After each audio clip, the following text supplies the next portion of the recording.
টানা ৩ হারের পর একটি ম্যাচ জিতেই দরিভাল জুনিয়রের মুখে কথার খই ফুটেছিল। প্যারাগুয়ে ম্যাচের আগে সংবাদ সম্মেলনে ব্রাজিল কোচ ঘোষণা করেছিলেন, আমরা ২০২৬ বিশ্বকাপের ফাইনালে খেলব, আমি ১০০% নিশ্চিত।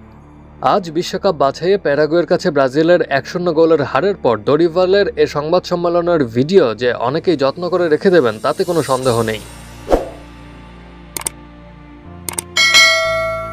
বিশ্বকাপ ফাইনালে ওঠার আগে ব্রাজিলকে তো আগে বিশ্বকাপের চূড়ান্ত পর্বে খেলা নিশ্চিত করতে হবে।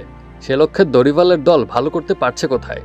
আসুনসিওনে প্যারাগুয়ে ব্রাজিল ম্যাচের দ্বিতীয়ার্ধ চলার সময় সামাজিক যোগাযোগ মাধ্যমে প্রশ্ন উঠেছিল ব্রাজিলের ইতিহাসে এটাই সবচেয়ে বাজে দল কিনা তা নিয়ে। অথচ মাঠে ছিলেন Vinicius Junior, Rodrigo, Lucas Paqueta, অ্যালিসনের মতো ইউরোপ মাতানো তারকারা। ডিফেন্সে মার্কিনিয়স, গাব্রিয়েল, দানিলোরাও ইউরোপের রণাঙ্গনে পরীক্ষিত। কিন্তু ২০ মিনিটে ব্রাজিলের এই রক্ষণ ভাগকে মোটামুটি দর্শক বানিয়ে গোল করেছেন প্যারাগুয়ে মিডফিল্ডার দিয়েগো গোমেজ। ব্রাজিলের রক্ষণ থেকে হেডে ক্লিয়ার করা বল বক্সের বাইরে একটু সামনে পেয়ে গিয়েছিলেন গোমেজ, একদম ফাঁকায় দাঁড়িয়েছিলেন। ব্রুনো গিমারেজ বেশ দূরত্ব বজায় রেখে তাকে বাধা দেওয়ার চেষ্টা করেছিলেন।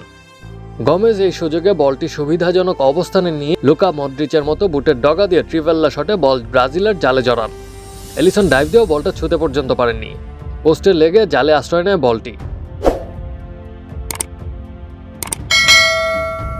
২০২৬ বিশ্বকাপ দক্ষিণ আমেরিকা অঞ্চলের বাছাই পর্বে এই হারে টেবিলের ৫-এ নেমে গেল ব্রাজিল।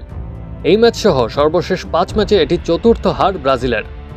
৮ ম্যাচে তাদের ১০ পয়েন্ট। এই মহাদেশ থেকে পয়েন্ট টেবিলের শীর্ষ ৬ দল সরাসরি জায়গা পাবে বিশ্বকাপের চূড়ান্ত পর্বে।